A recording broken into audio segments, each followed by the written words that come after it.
Başka bir mesele. Biz büdcə məsələləri burada müzakirə olunanda bu təklifləri pərakəndə şəklində səsləndirmişdik. Amma biz təklif edirik ki, büdcəyə nəzarət sizin gözünüzün qabağında çox bərbad halda olduğunu biz çıxışlarımızda göstərdik o büdcə məsələsi müzakirə olunurkən. Büdcə üzərində nəzarət mexanizmi yoxdur. Ona görə təklif edirik ki, parlamentdə hər komitədən bir nəfər daxil olmaqla büdcəyə nəzarət mexanizmi yaradılsın və büdcəyə parlament deputat qrupunun nəzarəti olsun. Bu nəzarət qrupu yaradılsın və bu da bizim iş planımıza daxil edilsin. Digər bir məsələ, təklif elədiyimiz gündəliyə salınacaq məsələlərdən birisi də yenə dəfələrlə təklif eləməyimizə baxmayaraq bu daxil olmuyor. Amma yenə sizin də şərh vermək istədiyiniz və vacib saymadığınız bir məsələni diqqətə çatdırmaq istəyirəm. Son seçkilər, bələdiyyə seçkiləri Azərbaycandakı olan ən bərbad seçkilərdən birisi idi və o gerçəkliyin təzahürü idi. Nəhayət biz ortadan çəkildik və bu yalp xalqla üz-üzə qaldı və heç xalqa da ehtiyac yox idi axı. Yalp üzvlərinin əli bir-birinin yaxasında qaldı. Deyirsiniz ki, orada olan deputatların, iki müxalifət deputatının ərazisində olub, bəli. Çünki həmin ərazidə, həmin insanlar öz haqları uğrunda mübarizəyə qalxıblar. Həmin deputatların fədakarlığı sayəsində, həmin deputatların məhz seçki saxtakarlığının qarşısının alınması ilə bağlı fikirləri sayəsində, çıxışları sayəsində, mövqeləri sayəsində. Doğru deyirsiniz. Bir icra başçısı işdən çıxarıldı güya seçkidə baş verən qanun pozuntusu ilə bağlı. O nümunə idi. Onun timsalında bütün icra başçıları onun günündədir və ölkədəki seçkilərin demək olar ki, əksəriyyəti saxtalaşdırılıb. Siyavuş Novruzov burada dedi ki, ölkədə azad və ədalətli seçkilər keçirilib.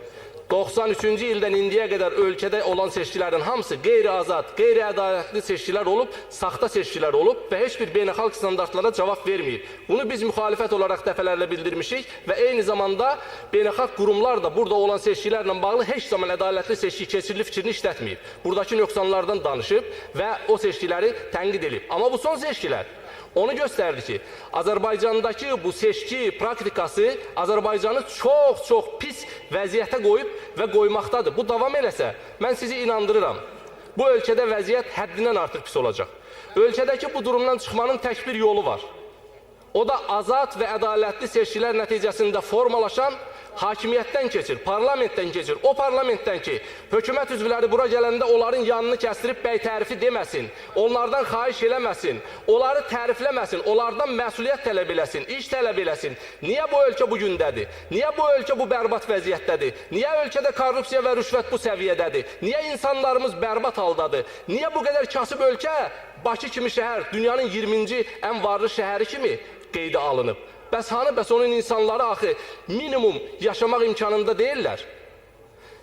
Və biz hesab edirik ki, ölkədə azad və ədalətli seçkilərin keçirilməsi bu ölkənin yeganə xilas yoludur. Ona görə də seçki komissiyaları yenidən təşkil olunmalıdır, seçki məcəlləsi dəyişdirilməlidir və nəhayət bu seçkilər hakim partiya yapın nəzarətindən çıxarılmalıdır. Kiminsə xeyrinə yox, paritet əsasda bütün tərəfləri razı salan, qarşılıqlı etimad əsasında formalaşan komissiyaların nəzarət əsasında nəhayət bu ölkədə ədalətli, normal, demokratik seçki keçirilməlidir. Və ondan sonra Azərbaycanın hardasa dünyada yaxşı bir yerindən və yaxud fəaliyyətindən və yaxud yaxşı demokratik bir ölkə olmasından söz açmaq olar. Yoxsa jurnalistlər haqqında da, ölkədəki korrupsiya, rüşvət haqqında da və s. və ilaxır. Biz burada danışacağıq. Orada bizim nümayəndələrimizin yaxası qalacaq o beynəlxalq qurumların əlində. Ona görə də biz hesab edirik ki, proporsional və majoritar seçki sisteminin keçirilməsi təmin olunmalıdır. Bəli, referendum yenidən keçirilməlidir. Ötən referenduma heç bir ehtiyac yox idi. Biz hesab edirik ki, ölkənin taleyi indi keçiriləcək referendumdan asılı olmalıdır. Məhz ölkədə bu seçki məsələsi ilə bağlı referendum keçirilməlidir. Həm majoritar, həm proporsional seçki sistemi bərpa olunmalıdır və biz hesab edirik ki, Müsavat Partiyası olaraq burada millət vəkillərinin sayı 201-ə çatdırılmalıdır. Bu bizim təklifimizdir. Növbəti məsələ. Parlament televiziyasının bərpa olunması və yaxud təşkil olunması ilə bağlı Oqtay müəllim burada dəfələrlə söhbət gedib. Parlament televiziyası olmalıdır ki, bu xalq bu ölkənin tək yapın diktəsindən çıxmasının heç olmasa şahidi olsun və görsün ki, yapı alternativ fikir var. Ölkədə, dünyada inkişaf alternativ fikirdən keçir. Qarşılıqlı sağlam mübahisələrdən keçir. Və o seçicilərə, o xalqa, o seçim imkanının verilməsidir ki, onlar baxsın ki, bu ölkədə doğrudan da onun haqqını deyən, doğrudan da onun haqqını savunan bir təbəqə var. Qoy demirsiniz, azad seçki keçirin və baxın görün bu xalq kimə səs verir. Bu xalqın heç 10% də yapa səs verməz. Bugün üzvlərinin sayını yarım milyondan artıq göstərdiyiniz Yeni Azərbaycan Partiyasının üzvlərinin 99%-i zorən yapçıdır.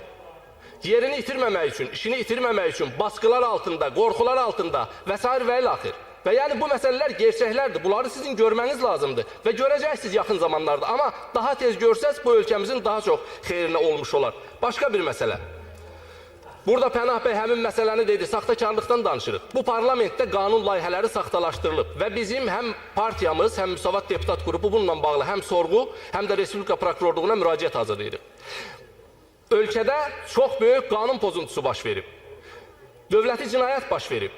Və o rəhbərlikdə oturan üzvlərdən birisinin rəhbərlik elədiyi komitə Milli Məclisin qəbul elədiyi qərarlara saxtalıq eləyib, saxtakarlıq eləyib, dəyişdirib və onu göndərib prezident həmin qanunu imzalayıb. Biz bu məsələlərə aydınlıq gətirilməsini istəyirik. Biz ölkədəki vəziyyətin nə həddə olmasının ən son göstəricisi bunu hesab edirik. Və hesab edirəm ki, bu məsələ ilə bağlı parlament məsələ qaldırmalıdır və bu məsələnin ciddi araşdırılıb, günahkarların cəzalandırılması nəhayət bu parlamentdə biz onun şahidi olmalıyıq və görməliyik. Təşəkkür edirəm diqqətinizə görə.